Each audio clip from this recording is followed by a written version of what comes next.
겸손한 자에게 주시는 은혜. 베드로전서 5장 5절에서 6절 말씀입니다. 젊은 자들아, 이와 같이 장로들에게 순종하고 다 서로 겸손으로 허리를 동이라. 하나님은 교만한 자를 대적하시되 겸손한 자들에게는 은혜를 주시느니라. 그러므로 하나님의 능하신 손 아래에서 겸손하라. 때가 되면 너희를 높이시리라. 할렐루야. 우리 하나님께 감사와 영광의 박수를 드리겠습니다. 네, 함께 기도하시고 하나님 말씀 보겠습니다. 사랑하는 아버지, 은혜를 감사합니다. 오늘도 부족한 죄인이 은혜의 말씀을 붙잡고 섰습니다. 하나님의 영광을, 하나님의 마음을 우리에게 보여주옵소서. 예수님의 이름으로 기도했습니다. 아멘. 설교자로서 항상 두렵고 떨리는 것은 제 자신이 설교대로 살지 못하는 것입니다. 그러면서도 매주 설교하는 것이 어떨 때는 좀 위선자처럼 느껴지기도 합니다. 특별히 오늘 다루고자 하는 주제가 정말 힘든 주제입니다. 세상의 겸손에 대해서 이렇게 당당히 설교할 수 있는 분이 예수님 말고 또 누가 있겠습니까? 그러나 성령님께서 특별히 주시는 마음이 있어서 저 자신부터 이 점에 있어서 굉장히 회개할 것이 너무나 많은 죄인으로서 부끄러운 마음으로 기도하면서, 그러나 온 교회가 이 시점에서 반드시 들어야 될 하나님의 말씀이라고 믿어서 오늘의 본문을 선택했습니다. 겸손이 왜 중요한가? 겸손은 단순히 인간관계에서의 예의범절의 차원의 문제가 아닙니다. 교만과 겸손의 문제는 인간의 타락과 구원 문제의 본질과 연결된 것입니다. 하나님이 그토록 아름답게 창조하셨고 높여주셨던 루시퍼라는 천사가 겸손을 상실했기 때문에 그는 하늘에서 쫓겨나고 말았습니다. 그 루시퍼가 하나님의 형상으로 창조받은 인간에게도 교만을 불어넣었습니다. 선악과 사건은 교만의 사건입니다. 하나님과 같이 되려는 그 교만의 욕망이 선악과를 먹게 했고, 인간은 죄의 노예가 되어서 에덴 동산에서 쫓겨났습니다. 교만은 바로 인간의 타락의 본질이며 인간 원죄의 본질인 것입니다. 그래서 이 교만이 무서운 것이, 이것은 사탄, 이 루시퍼의 그 무서운 영적인 힘에 그 뿌리를 두고 있습니다. 우리가 교만에게 사로잡힐 때 그것은 이 루시퍼의 지배 영향권 안에 들어가는 것입니다. 그러나 첫 번째 아담의 교만으로 죄의 노예가 된 인류를 구원한 것은 바로 두 번째 아담 예수 그리스도의 겸손이었습니다. 빌립보서 2장 5절 9절 말씀 보겠습니다. 시작. 너희 안에 이 마음을 품으라. 곧 그리스도 예수의 마음이니 그는 근본 하나님의 본체시나 하나님과 동등됨을 취할 것으로 여기지 아니하시고 오히려 자기를 비워 종의 형체를 가지사 사람들과 같이 되셨고 사람의 모양으로 나타나사 자기를 낮추시고 죽기까지 복종하셨으니 곧 십자가에 죽으심이라. 이러므로 하나님이 그를 지극히 높여 모든 이름 위에 뛰어난 이름을 주사. 성육신이 무엇입니까? 예수님께서 자신을 비워 인간이 되신 겸손입니다. 인간을 타락시킨 이 사탄의 교만의 저주를 떨쳐버리는 힘은 바로 예수님의 겸손이었습니다. 예수님을 구주로 영접하는 그 순간부터 예수님의 그 겸손의 은혜가 우리 안에도 들어와 있어요. 다만 이 우리 안에 끊임없는 이 사탄이 조종하는 옛사람, 이 교만의 잔재들이 꿈틀거릴 뿐입니다. 우리를 사단의 소나기에서 벗어나게 하는 가장 강력한 무기는 겸손입니다. 교만한 자에게 주어지는 가장 무서운 벌은 하나님을 대적하고 살아야 된다는 것입니다. 5절에 보니까 하나님은 분명히 말씀하십니다. 교만한 자를 대적할 것이다. 여러분, 병법에서도 가장 우둔한 자는 자기가 꺾을 수 없는 적으로 삼는 자라고 했습니다. 어떻게 해도 안 되는 선택이죠.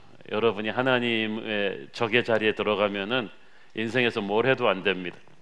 구약 성경에 나오는 느부갓네살은 세계제국 바벨론의 절대 권력자였지만 그가 교만에 사로잡히니까 하나님께서 그를 치셨습니다. 그래서 그는 이성을 잃고 짐승처럼 광야 생활을 7년을 하지 않았습니까? 하나님은 교만한 자를 대적하십니다. 저는 여러분이 하나님이 대적하는 사람이 되지 않기를 바랍니다. 겸손은 믿음의 본질과도 관련이 있습니다. 교만과 믿음은 본질상 함께 갈 수 없습니다. 여러분이 진실로 하나님을 믿는다면 겸손해야 합니다. 참된 겸손이 없으면 참된 믿음을 소유할 수도 없습니다. 왜냐하면 믿음이 무엇입니까? 그것은 자신이 아무것도 아니라는 것을 인정하며 오직 주님 한 분만으로 내가 구원받고 주님 한 분만의 능력으로 살 수 있다고 인정하는 것입니다. 그러므로 교만한 사람은 온전한 믿음을 가질 수가 없습니다. 자기 자신을 너무 믿고 있기 때문에 믿어도 완전히 믿지 않아요. 순수하게 믿지 않아요. 교만한 사람들의 특징은 사람들의 시선과 칭찬이 그들에게 너무나 중요하다는 것입니다. 내가 사람들에게 어떻게 비추이는가에 온 신경을 집중하고 살아갑니다. 예수님께서는 이 사람의 눈을 의식하는 이런 교만 때문에 우리가 참된 믿음을 소유하지 못한다고 말씀하셨습니다.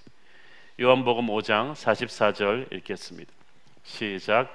너희가 서로 영광을 취하고 유일하신 하나님께로부터 오는 영광은 구하지 아니하니 어찌 나를 믿을 수 있느냐. 서로 영광을 취하니까 우리가 이 땅에 영광을 취하고 사람들의 인정을 구하는 한은 우리가 하나님께로부터 오는 영광을 구하지 않을 것이고 받지도 못할 것입니다. 교만으로 인해서 믿음이 힘을 잃고 마는 겁니다. 복음서에 보면 예수님께서 너희 믿음이 크도다라고 칭찬한 사람들은 다 겸손한 사람들이에요. 유대인들이 사람으로 여기지도 않았던 이방인들이었어요. 로마 백부장이나 가나안 여인이나, 그러나 그들은 겸손을 통해서 은총을 입었습니다. 온전한 겸손만이 큰 믿음을 만들고 큰 믿음이 하나님의 은총을 끌어내는 줄로 믿습니다. 이 교만이라는 건요, 뜻밖의 것으로 침투합니다. 거룩한 행위와 거룩한 사람들 안으로도 교만이 침투해 들어옵니다. 교만이 하버드 대학교나 재벌들 집이나 청와대나 이런 데만 있는 게 아닙니다. 하나님을 예배하는 교회 안에 있어요. 거룩한 일을 하는 과정에도 교만이 침투합니다. 우리를 놀라게 하는 것은 교만이 없어야 될 곳인데도 교만이 슬그머니 들어온다는 사실입니다. 여러분은 기도원에 갔다 오면 겸손한 사람이라고 생각하죠? 천만의 말씀. 복음서에 나오는 교만의 극치 중에 하나가 기도원에서 생깁니다. 두 사람이 성전으로 기도하러 올라갔습니다. 세리와 바리새인이 들어갔습니다. 처음에는 기도하러 들어갔던 바리새인이 세리를 보는 순간 이상한 기도가 쏟아져 나옵니다. 주여, 제가 저 죄인 같지 않음을 감사하나이다. 다른 형제를 보는 순간에 자기 자신의 월등함을 자랑하기 시작합니다. 자기가 남보다 더 거룩하다고 생각하는 교만이 제일 무서운 교만입니다. 영적인 교만이 제일 무서운 교만입니다. 돈의 교만이 아니라, 권력의 교만이 아니라 영적인 교만이 더 무섭습니다. 기도하러 갔다고, 기도하고 왔다고 반드시 거룩해진 것은 아닙니다. 세리보다 자기가 월등하다고 기도했던 바리새인처럼 거룩함을 위해서 영으로 시작했다가 끝날 때는 육으로 끝날 수가 있습니다. 성도들이 모인 교회 안에 교만의 마귀가 득실거립니다. 미래 목회자들이 모인 신학교 안에 교만의 마귀가 득실거립니다. 찬양하는 성가대 안에도, 아우리치하러 간 선교지에 간 성도들 안에도 교만이 침투해서 미움과 다툼을 일으킵니다. 왜냐하면 교만은 자기 자신을 내세우기 때문에 자기 자신을 내세우는 사람은 반드시 남과 충돌합니다. 분열이 있을 수밖에 없습니다. 수많은 교회와 성도들의 모임 가운데 먼 이국 땅에 있는 선교 현장에도 하나님의 종들 사이에 분열이 일어나고 하나님의 역사가 방해를 받습니다. 우리 목사님들, 우리 목사들이 교만을 조심해야 돼요. 거룩한 교만을 조심해야 돼요. 우리 목사님들은 다른 목사님이 자기보다 설교 잘한다는 말 듣는 거 굉장히 어려워합니다. 왜 저 사람이 나보다 설교를 더 잘하지? 옆에 교회가 더 부흥하는 거에 대해서 신경 쓰입니다. 우리 저 천사 같은 성가대도 그럴 거예요. 목사님이 2부 성가대 칭찬했으면 3부 성가대한테는 뭐라고 할까? 그 다음 4부는 어떻게 됐나? 신경이 쓰이겠죠. 근데 거룩한 일을 하면서 그렇습니다. 선교 아우리치 가서 이 아우리치 팀이 은혜 받고 나면 우리가 최고라고 합니다. 그럼 당연한 아우리치는 아우리치도 아닌 것처럼 되어버립니다. 교회 어떤 부서 간에도 그런 일들이 끊임없이 일어납니다. 왜냐하면 우리가 주장하는 거룩함 속에 주님의 겸손이 담겨져 있지 않기 때문에 그렇습니다. 하나님의 일을 한다는 우리가 다른 형제보다 우리 자신을 낮게 여기는 마음이 있기 때문입니다. 여러분, 남이 듣지 못한 하나님의 음성을 들었다고 하는 사람들, 선교 여행을 갔다 온 분들, 새로운 교회에서 어떤 과정을 끝낸 분들 조심하셔야 됩니다. 거룩한 체험을 할수록 겸손하고 침묵하지 않으면 교만의 마귀에 사로잡힐 것입니다. 심지어는 예수님의 제자들도 교만의 덫을 뿌리치지 못했습니다. 마가복음 9장 33절 35절 보십시오. 시작. 가버나움에 이르러 집에 가실새 제자들에게 물으시되 너희가 길에서 서로 토론한 것이 무엇이냐 하시되 그들이 잠잠하니 이는 길에서 서로 누가 크냐 하고 쟁론하였음이라. 예수께서 앉으사 12 제자를 불러서 이르시되 누구든지 첫째가 되고자 하면 무사람의 끝이 되며 무사람을 섬기는 자가 되어야 하리라 하시고. 예수님의 제자들이면요, 이거는 LCS 할아버지입니다. 3년 동안 주님이 직접 제자 훈련시켰습니다. 그러면 이제 주님과 같이 십자가라도 가야 될 판에 이 사람들의 끊임없는 생각은 누가 예수님의 오른팔이지? 누가 예수님의 왼팔이지? 이게 우리의 문제예요. 우리는 하나님의 일을 하면서도 센터에서 하고 싶어요. 주님의 오른팔이 되고 싶어요. 교만이라는 마귀가 끝까지 꿈틀거립니다. 목사 안수 받고 나서 장로, 집사, 순장의 직분 받고 나서 조심하십시오. 단기 선교 다녀오고 주일학교 봉사하고 교회 사역 많이 하면서 나처럼 교회 일 많이 하는 사람이 없다고 생각할 때 조심하십시오. 여러분보다 열심히 하지 않는 형제들을 판단하는 걸 조심하십시오. 교만은 뜻밖의 장소에서 뜻밖의 사람에게 들어올 것입니다. 여기서 겸손에 대한 오해를 몇 가지를 좀 정리를 하고 싶습니다. 우리가 보통 겸손한 사람 그러면 나약함이라고 생각합니다. 그러나 겸손은 나약함을 의미하지 않습니다. 오히려 겸손은 내면 세계가 강하고 안정된 사람에게서 흘러나오는 것입니다. 겸손은 열등감과는 다른 거예요. 마태복음 5장 5절 시작. 온유한 자는 복이 있나니 그들이 땅을 기업으로 받을 것이며. 여기서 온유함은 겸손함이라고 번역할 수도 있는데 이 원어 헬라어의 뜻이 power under control, 이 통제된 힘입니다. 사나운 야생마의 폭발적인 힘을 숙달된 기수가 잘 길들여서 재갈을 먹여서 컨트롤한다라고 쓸 때 쓰여진 헬라어 단어입니다.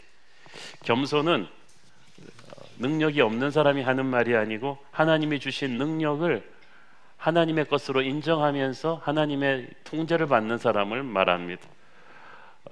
능력이 없어서 겸손하는 게 아니에요. 공부 못하는 애가 나 공부 못합니다. 그러면 그건 진실이지 겸손이 아닙니다. 그래서 중요한 거는 공부 잘하는데 내 이 공부 잘하는 머리가 주님께로 왔음을 인정하고 그것을 오직 주님의 목적을 위해서 쓰게 내려놓는 것입니다. 이것이 겸손의 에센스입니다. 필립 옌스의 책에 보면은 폴 브랜드라는 세계적인 의학자의 스토리가 나옵니다. 폴 브랜드 박사는 미국 최고의 명문 의대를 수석으로 졸업하고 한센병 퇴치에 대한 연구로 세계적인 명성을 날리며 수많은 의학 세미나와 잡지에서 권위를 인정받은 분입니다. 그러나 그는 인도의 가난한 사람들을 위해서 반평생을 보냈고 후에 미국에 돌아와서 은퇴하고 살 때는 오히려 미국의 너무 풍요로운 생활에 적응하는 것을 더 힘들어했습니다. 브랜드 박사는 수많은 나라의 대통령들과 미국 대통령을 비롯해서 국왕들과 재벌들과 유명한 VIP들과 친분이 있었지만 평소에 대화하면서 그의 엄청난 인맥에 대해서는 거의 한마디도 하지 않았다고 합니다.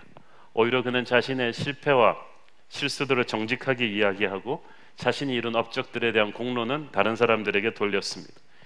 그는 1세기에 한 번 나올까 말까 하는 세계적으로 인정받는 뛰어난 의학자였지만 자신의 지혜가 창조주 하나님에게 왔음을 늘 고백하는 사람이었습니다. 폴 브랜드 박사는 엄청난 능력을 가지고 있으면서 오직 예수 그리스도를 위해서 그 능력을 사용했던 겸손한 사람입니다. 저는 우리 많은 젊은 청년들이 이 폴 브랜드 박사의 겸손을 닮아갈 수 있기를 바랍니다. 두 번째로 겸손은 모든 성도에게 주시는 명령입니다. 우리는 보통 특정인들이 겸손해야 된다고 생각합니다. 특별히 뭔가 가진 사람들, 대통령이 겸손해야 돼, 사장님이 겸손해야 돼, 저 사람 겸손해야 돼. 더 쉽게 말해서 자기는 별로 교만하다고 생각하지 않는 거예요. 그러나 예수님의 명령은 다릅니다. 5절에 보세요. 젊은 자들아, 여기서 젊은 자들이란 말은 믿음이 어린 자들아, 이와 같이 장로들에게 순종하고 다 서로 겸손으로 허리를 동이라. 그 말은 무슨 말입니까? 주님 보시기에는 모든 성도들이 겸손해야 된다는 뜻입니다. 모두에게 주는 결단입니다. 우리는요, 겸손과 교만의 문제에 있어서 자기 자신이 교만하다고 생각하는 사람 별로 없습니다. 그렇지만 형제들의 교만은 기가 막히게 보입니다. 저 사람 좀 겸손해져야 돼. 그러나 주님께서 말씀하셨습니다. 먼저 네 눈에 있는 들보를 빼고 나서 형제의 눈에 있는 티끝을 보라고 하셨습니다. 그 말은 겸손에도 적용됩니다. 남의 교만에는 우리가 굉장히 예민하게 반응하는데 우리 안에 있는 교만은 잘 보지를 못해요. 그런데 자꾸 남의 교만이 눈에 거슬리는 건 왠지 아세요? 되게 성격 나쁜 사람이 딴 사람이 성격 나쁜 거를 못 참습니다. 기분 나쁘게 나만 성격 나쁘면 됐지 너까지 나빠가지고. 남의 교만이 자꾸 눈에 거슬린다면 여러분 안에 인정하고 싶진 않겠지만 교만은 있다는 증거예요. 다른 사람 겸손하게 만드는 것은 하나님이 하실 것이고 여러분은 자기 겸손이나 신경 쓰기를 바랍니다. 다 서로 겸손으로 허리를 동이라. 이 말은 네 겸손 문제를 네가 해결하라는 것입니다. 여러분이 누구한테 당신 너무 교만해 그랬을 때 그 사람이 그 말을 온유하게 받아들인다면 여러분의 판단이 틀렸다는 증거예요. 반대로 누가 당신 너무 교만해 그랬을 때 여러분이 불같이 화를 낸다면 그 말이 맞다는 증거죠. 6절에 보니까 하나님의 능하신 손 아래서 겸손하라고 했습니다. 여기서 하나님의 능하신 손, God's mighty hand라는 말은 이 구약 성경에서 하나님의 이 강한 손을 말할 때는 두 가지 용도가 있어요. 하나님의 백성들을 바르게 훈육하실 때나 큰 고난에서 구원하실 때 하나님의 능하신 손이라고 말합니다. 그러니까 하나님의 능하신 손이 하나님의 백성들이 하나님 백성답게 살지 못할 때 징계의 매를 때리십니다. 진짜 하나님의 능하신 손이 우리를 압박하며 우리를 겸손하게 하시는 때가 있어요. 우리가 억울하게 욕먹는 것도 허락하시고 갑자기 잘 되던 사업이 브레이크가 걸려서 돈줄이 막히는 상황도 오고 갑자기 건강하던 몸이 갑자기 건강을 잃고 병이 걸리는 수가 있고 멀쩡하던 자식이 속을 썩이고 좌천되기도 하고 믿었던 사람에게 청천벽력 같은 독한 말을 듣고 주저앉게도 하십니다. 이런 모든 것들은 정상적으로 우리의 교만이 꺾어지지 않을 때 하나님의 능하신 손이 우리를 징계하시는 것입니다. 그때 절망하거나 낙심하거나 원망하지 말고 하나님은 우리가 겸손을 배우기를 원하십니다. 그러면 하나님은 우리에게 구원의 손을 경험하게 하실 거예요. 또 한 가지, 이 겸손은 타고난 천성이라기보다는 예수님의 제자들이 날마다 믿음의 결단으로 키워나가는 것입니다. 5절에 보니까 겸손으로 허리를 동이라 그랬고 6절에서는 하나님의 능하신 손 아래서 겸손하라고 했습니다. 이게 둘 다 현재 진행형 명령어예요. 우리의 이 겸손이라는 것은 지속적인 의지와 결단이 계속 필요하다는 뜻입니다. 참 저 사람의 겸손은 타고났다. 옳은 말 같지만 틀린 말이죠. 물론 천성이 온화하고 따뜻한 성품의 사람들이 있습니다. 그러나 그런 겸손은 한계가 있고요. 진짜 겸손은 예수 그리스도를 구주로 영접한 뒤에 겸손하신 주님과 날마다 교제하면서 내게 조금씩 형성되어 가는 것입니다. 그 과정에서 수많은 영적인 공격과 시련이 있죠. 사탄이 내 옛사람을 자꾸 깨워서 교만의 마귀를 불러일으키죠. 그러나 그것을 성령의 도움으로 이겨내는 거예요. 그러니까 겸손은 단순히 인사할 때 더 고개를 숙이거나 말투를 부드럽게 하거나 예절 훈련을 받아서 생기는 게 아닙니다. 우리가 진짜 겸손할 때는 성령 충만할 때입니다. 겸손이신 주님과의 깊은 교제 속에 들어가 있는 때입니다. 그때 그는 자기도 모르는 겸손의 향기를 뿜어내는 것입니다. 그러므로 가장 겸손한 사람은 가장 주님과 친한 사람입니다. 내가 주님과 가장 가까울 때 내게는 가장 큰 겸손이 나도 모르게 흘러나오는 줄로 믿습니다. 겸손한 자의 특징은 첫째는 자기 권리를 포기할 줄 안다는 것입니다. 사람들이 교만한 것은 자기가 뭔가 남이 갖지 못한 것을 갖고 있다고 생각하기 때문입니다. 미모가 있다거나 돈이 많다거나 학벌이 뛰어나다거나 권력자의 자리에 앉았다거나 인기가 많다거나 자기가 남보다 어떤 뛰어난 힘을 가졌다고 믿기 때문에 자기가 가진 힘만큼 자기가 어떤 대우를 받아야 된다고 생각합니다. 사람은 모두 다 어느 정도 수준으로 자기가 대우받아야 된다고 생각하는 게 있습니다. 운동선수나 전문직 직원은 연봉 협상할 때 자기 실력만큼 연봉을 받아야 된다고 생각해요. 반드시 그 돈이 있어야 먹고 사는 건 아니지만 자존심이에요. 옆에 아무개도 저 정도 받았는데 나는 그 정도 대우 안 해줘? 자존심이에요. 권력자들은 공항을 통과하거나 어떤 기관에 갔을 때 어느 정도 수준의 의전을 기대하죠. 자기를 기다리게 한다거나 막 그런 막 화를 냅니다. 대체 나를 뭘로 보고 이런 대접을 하는가?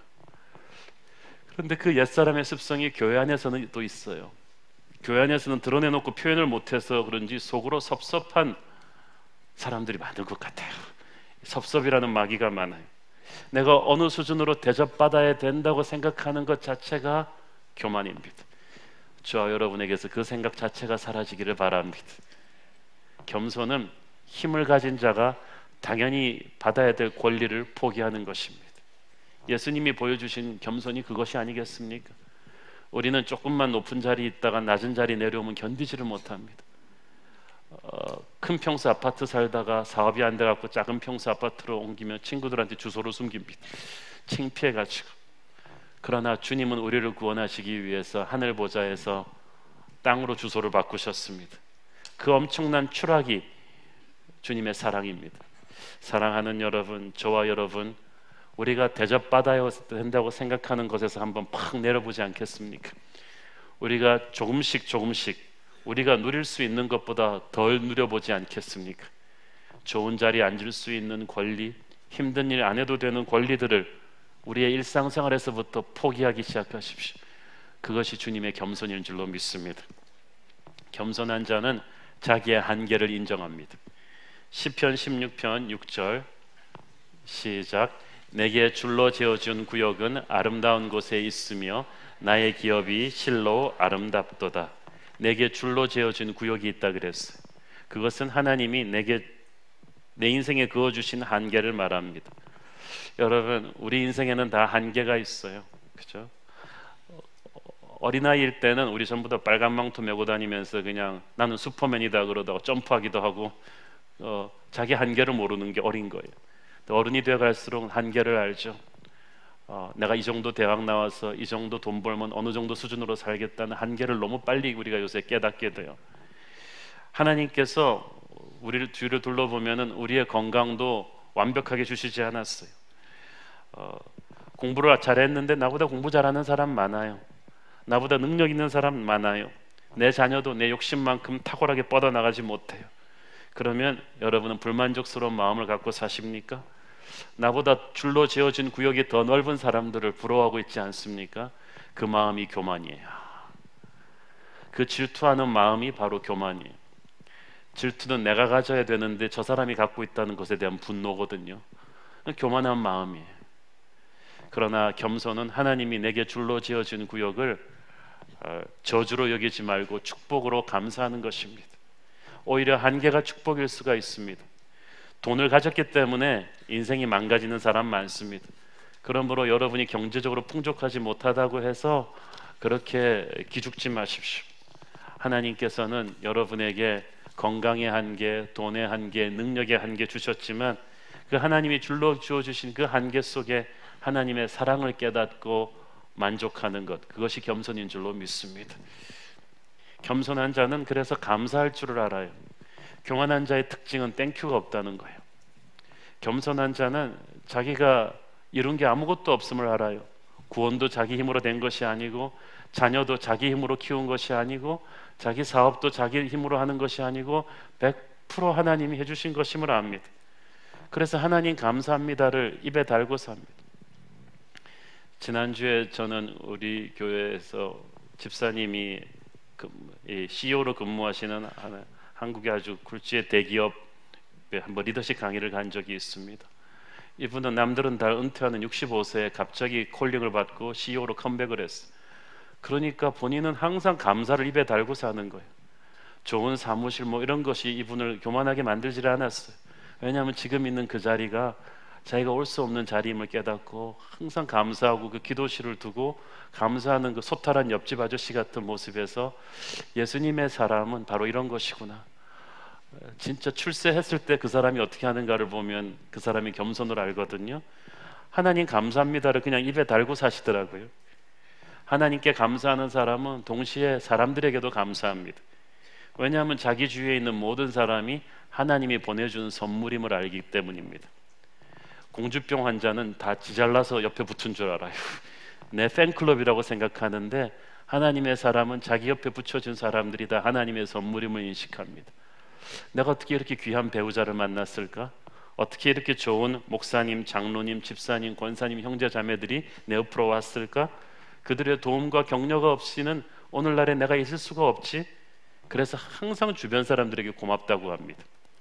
하나님의 사람에게 있어서 겸손한 사람은 끊임없이 고맙다는 말이 입에 진심으로 나오는 거예요. 여러분의 인생에서 여러분이 교만해졌냐 아닌가를 테스트해 보려면 최근 지난 일주일 동안에 여러분이 주위 사람들한테 얼마나 많이 땡큐 했냐 보면 알 수 있어요. 불평과 원망과 공격적인 말이 땡큐보다 훨씬 많았다면 여러분 교만해진 거야. 여러분 주변의 사람들이 해주는 것을 당연시 여기지 마세요. 고맙다고 하십시오. 그것이 겸손한 영혼의 모습이에요. 하나님 앞에서의 겸손은 내 형제 자매들을 섬기는 것으로 검증이 됩니다. 하나님 앞에서 겸손하라고 하면 거기다 토달 사람은 별로 없는데 보이지 않는 하나님에게 대한 겸손은 보이는 형제에게 반드시 흘러나가야 합니다. 형제를 향해서 흘려보내는 하나님의 겸손은 바로 섬김입니다. 5절에 보니까 다 서로 겸손으로 허리를 동이라고 돼 있는데 영어 성경에 보니까 clothe yourselves with humility라고 돼 있죠. 그 말은 이 겸손의 그 앞치마를 입으라는 뜻입니다. 이 헬라 로마 문화에서는 이 노예들이 주인의 식탁을 섬기기 위해서 하얀 앞치마 같은 걸 두르고 시작을 했는데 바로 그럴 때 입는 옷이에요. 그 말이 무슨 말이냐 하면 우리는 노예들이 자기 주인을 섬기듯이 우리도 형제 자매들을 섬기기 위해서 해야 되는데 그게 바로 겸손이라는 거예요. 특히 여러분 주변에 가장 낮고 약한 사람, 여러분보다 나이 어린 사람, 여러분의 부하로 부리는 사람, 또 여러분보다 모든 인생면에서 못해 보이는 분들을 귀하게 여기십시오. 가장 존귀한 주님의 자녀들로 알고 섬겨주십시오. 예를 들어서 담임 목사인 저의 겸손은 이렇게 고상하게 설교할 때 검증되는 게 아니라 우리 부목사님들, 간사님들 그리고 우리 교회 섬기는 분들을 제가 어떻게 대하는가에 따라서 검증이 되겠죠. 이 묵상을 하면서 설교 준비를 하니까 굉장히 부끄러웠습니다. 겸손한 자는 옆에 형제들을 섬깁니다. 또 겸손한 자는 형제를 존중하고 항상 배우려고 합니다. 빌립보서 2장 3절 읽겠습니다. 시작. 아무 일에든지 다툼이나 허영으로 하지 말고 오직 겸손한 마음으로 각각 자기보다 남을 낮게 여기고. 자, 여기서 아무 일이란 말은 지금 빌립보서 안에 교회 사역을 말하는 거예요.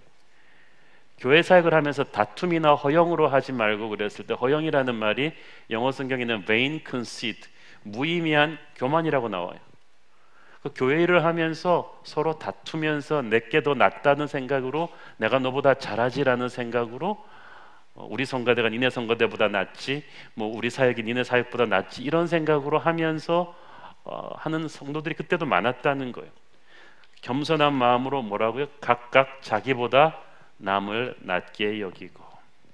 겸손은 형제를 존경하는 것입니다. 함부로 깔보고 무시하지 않는 거예요. 그 형제가 예수 믿은 지 여러분보다 훨씬 덜 됐다고 그 형제가 여러분보다 열등한 거 아닙니다. 여러분이 성경을 더 배웠다고 해서 그 형제보다 월등한 거 아니에요. 겉으로 보기에 나이가 어리고 학벌이 딸리고 교회 경력이 얼마 안 되는 것 같아도 그에게는 내가 없는 어떤 것이 있어요.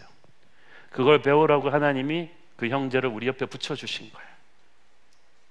그러므로 우리가 같이 신앙생활하는 형제 자매들은 전부 다 이 시대 이 시점에 여러분에게 뭔가를 가르쳐줄 하나님의 선생님이라고 보면 돼요. 저는 부목사님들에게 신방할 때 설교를 10% 하면은 90%를 성도들의 얘기를 들으라고 부탁합니다. 목사가 성도들을 100% 가르쳐야 된다는 생각도 교만이죠. 저도 목사지만 성도들한테 배우는 게 너무 많아요.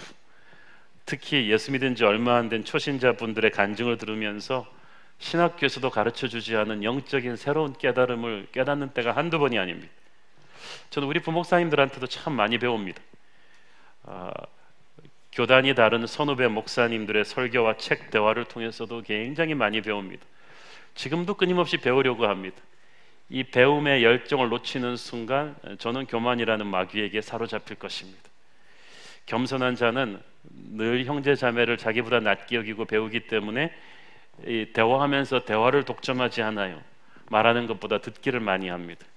여러분이 또 교만한가 안 한가의 테스트는 여러분이 순예배에서 또 사람들과의 대화에서 대화를 거의 70-80% 독점한다. 그리고 나서 스스로 말하기를 나는 타고난 성격이 활달해서 그렇다. 활달한 게 아니라 교만한 거예요. 더 신중히 형제 자매들의 말을 경청하십시오. 그들이 여러분의 선생님이 되어줄 것입니다. 이 겸손한 사람은 자기가 부족하고 배워야 될 걸 늘 인정하기 때문에 누가 자기 잘못이나 실수를 지적할 때 아주 온유하게 잘 받아들입니다. 그런데 교만한 사람은 누가 자기 잘못을 조금만 지적하면 아주 날카롭게 반응하고 그런 거 아니라고 자기 변호가 가지고 그냥 총알처럼 튀어나옵니다. 그러나 그럴 필요 없습니다. 그래도 내 뒤에서 까지 않고 앞에서 그래도 정직하게 얘기해 주는 것이 고맙지 않습니까? 여러분을 시험하고 괴롭게 하는 사람들이라 할지라도 그들이 여러분을 겸손케 하는 은혜의 방편임을 인정하십시오. 그리고 그들을 귀하게 대해 주십시오. 여러분은 이런 말들을 얼마나 자주 하십니까? 미안합니다. 제가 틀렸었습니다. 제가 잘못했습니다. 제가 부족했습니다. 제가 회개하겠습니다. 용서해 주십시오. 겸손한 사람은 이런 말들을 자존심 상하지 않고 진심으로 할 수 있습니다. 여러분이 교회 생활하면서 이런 말들을 최근 해본 적이 없다면 그건 여러분이 완벽해서가 아니라 교만해서 그런 거예요. 세상에서는 이런 말을 하는 것이 자기를 약함을 드러내는 것이라고 생각하지만 예수의 겸손이 있는 사람은 자기의 약함이 드러나는 거 부끄러워하지 않아요. 오히려 자기의 약함은 드러나고 예수님은 영광 받으시는 것을 원합니다. 그렇게 지는 것이 이기는 길인 줄을 믿습니다. 교만한 사람은요 자꾸 남의 문제가 보여요. 그래서 여러분이 남의 욕을 자꾸 하고 있다면 교만한 거예요. 겸손한 사람은 형제의 문제를 알면서도 덮어주고 기도해 주죠. 사람이 문제를 보지 못해서 말 안 하는 게 아니라 겸손하기 때문에 말 안 하는 거예요. 교만한 사람은 자꾸 남 보고 회개하라고 합니다. 근데 겸손한 사람은 자기 자신을 회개시킵니다. 하나님께서 여러분의 그런 모습을 겸손의 증거로 인정하실 줄로 믿습니다. 하나님은 겸손한 자에게 보상을 주십니다. 6절을 보면 때가 되면 너희를 높이시리라. 겸손한 자는 하나님이 반드시 높여주십니다. 그럼 어떻게 높이시겠다는 것일까요? 하나님이 로또를 당첨시켜 주시겠습니까? 세상에서 성공하고 출세하는 것으로 보상해 주시겠습니까? 물론 그럴 때도 있습니다. 그러나 여기서 말하는 하나님께서 높이신다는 것은 조금 더 깊은 영적인 의미가 있습니다. 그것은 겸손한 자는 하나님의 은혜와 능력을 강렬하게 체험하게 될 것이라는 약속입니다. 이런 거예요. 물은 가장 낮은 곳부터 가장 먼저 채우잖아요. 하나님의 은혜도 가장 겸손한 영혼을 가장 먼저 채웁니다. 가장 풍성하게 채웁니다. 똑같은 설교가 나가는데 오늘 말씀에 가장 먼저 은혜 받는 사람은 가장 겸손한 심령입니다. 희한해요. 같은 설교를 듣고 같은 예배를 드렸는데 은혜 받는 강도가 달라요. 그것은 마음이 온유하고 겸손한가에 달렸습니다. 교만한 마음으로 말씀을 대하면 말씀이 퉁겨져 나가요. 그러나 겸손한 마음으로 말씀을 대하면 말씀이 스펀지처럼 흡수가 되죠.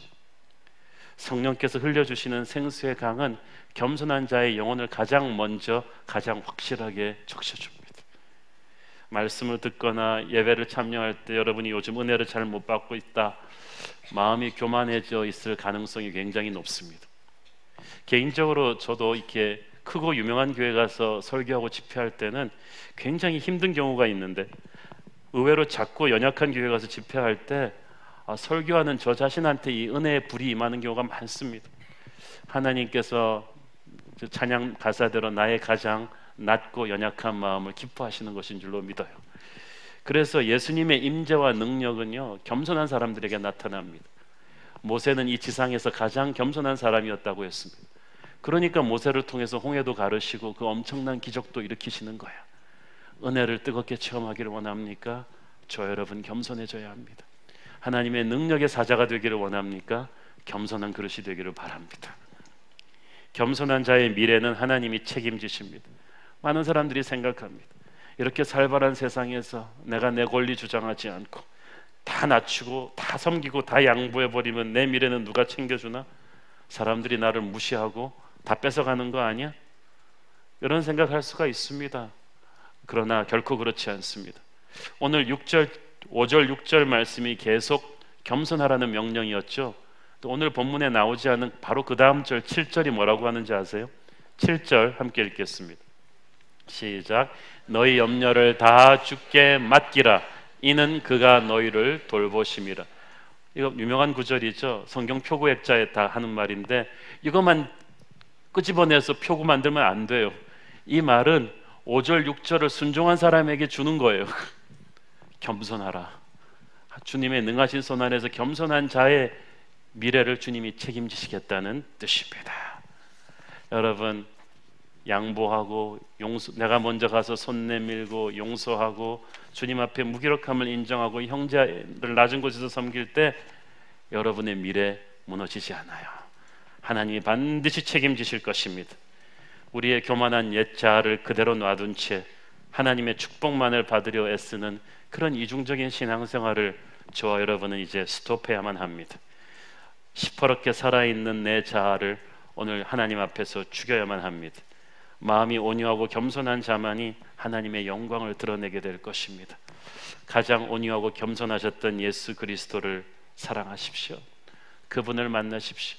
오늘 성만찬하면서 우리 안에 주님께서 온전히 살아계시기를 원합니다. 그분만이 예배받으시기를 원합니다. 인간은 자기가 예배하는 대상을 닮아가게 되어 있습니다. 주님을 예배할 때 주님의 임재 안에서 교만이 죽습니다. 내가 별로 중요하지 않게 됩니다. 하나님의 영광이 우뚝 서게 됩니다. 바로 그것이 겸손입니다. 저와 여러분, 우리 교회가 겸손하는 사랑의 공동체 되기를 축원합니다. 기도하겠습니다. 주님 은혜를 감사합니다. 결코 겸손을 설교할 수 없는 죄인이 부족한 입술로 예수 그리스도의 겸손을 설교했습니다. 오직 하나님의 은혜로 우리 모두에게 예수님의 겸손이 드러나게 하옵소서. 예수님의 이름으로 기도했습니다. 아멘.